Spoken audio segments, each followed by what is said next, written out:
directions to make a mark on the world around us. Ladies and gentlemen, Mrs. Maeve Desmond Torres.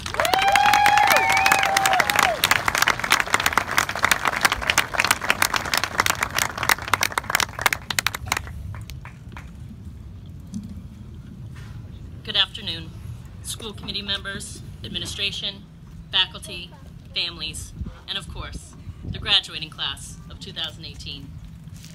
It is an honor to be asked to be with you here today.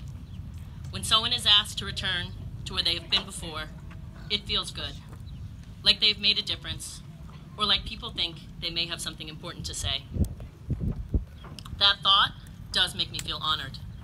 But before I felt that way, I felt scared, nervous, and unsure. Like many of us, sometimes I am insecure about my abilities, but I have learned, as many of you have learned, or will learn, that walking through fear is necessary for a fulfilled life. After I had walked through my fear, I called Senorita Westcott and I told her I'd be happy to speak today. And then I talked to Miss Blair, and she said, "Oh, I thought they were gonna ask so-and-so." And I was reminded that, like you, I am not special. Yes, that's right, you are not special. According to the U.S. Department of Education, 3.6 million students are expected to graduate from high school in America this spring. You are one of many. It was not uncalled for when I was insecure about my abilities, because I may not have been the first choice for some of you. You will find in life that at times you are not someone's first choice, that you are runner-up, or even last in line. It does not matter if you are first or last. If you are happy with yourself and are grateful for the help others have provided you, that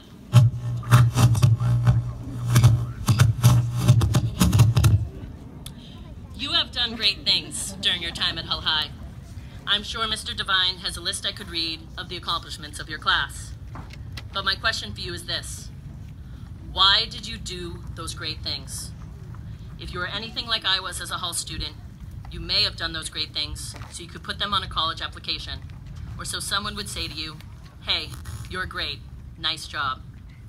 Because here, people notice when you've done good things, when you've accomplished goals, or when you find success.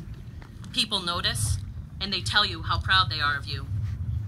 But there is a great big world beyond our little peninsula, and a lot of the time, it is awesome. That world is for you.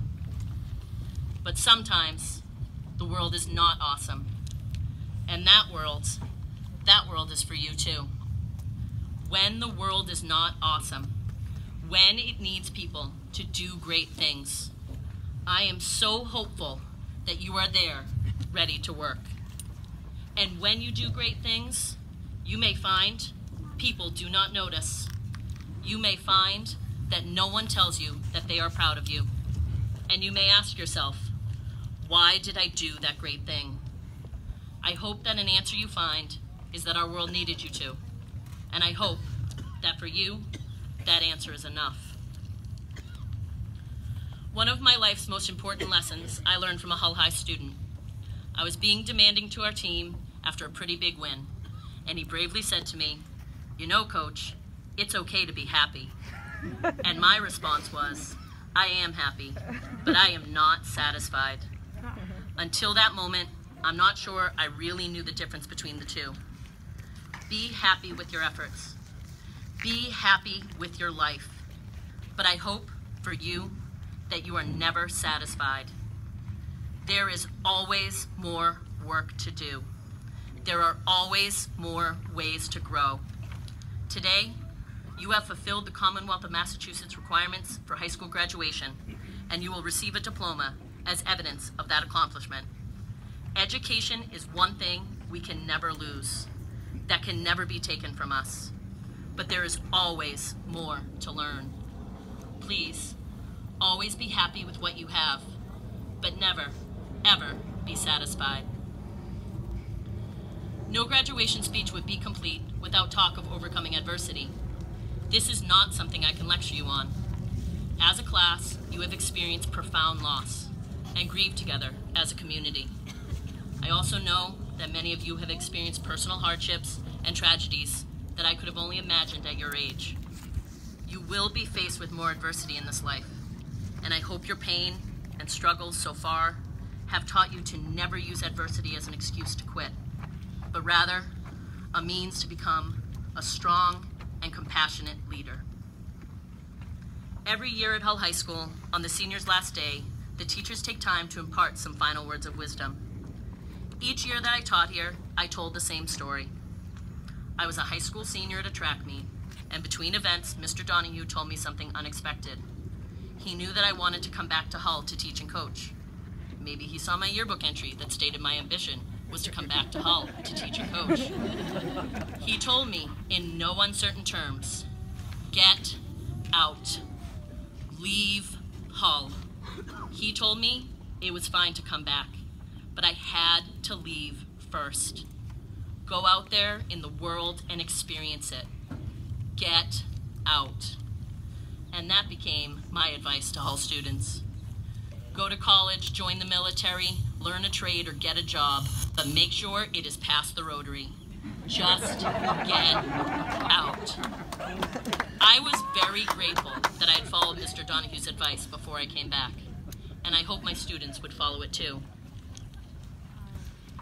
When I read the first draft of the speech to my sister, she suggested that I add a couple jokes because it seemed a little harsh. But I did not lighten it up for one simple reason. I love you. I try my best to tell the truth to the people I love. My hopes for you are the same as for all the people I love. I hope you do great things because the world needs you to. I hope that you are happy and never satisfied. I hope that you use adversity as a reason to grow and not an excuse to quit. And of course, I hope you get out.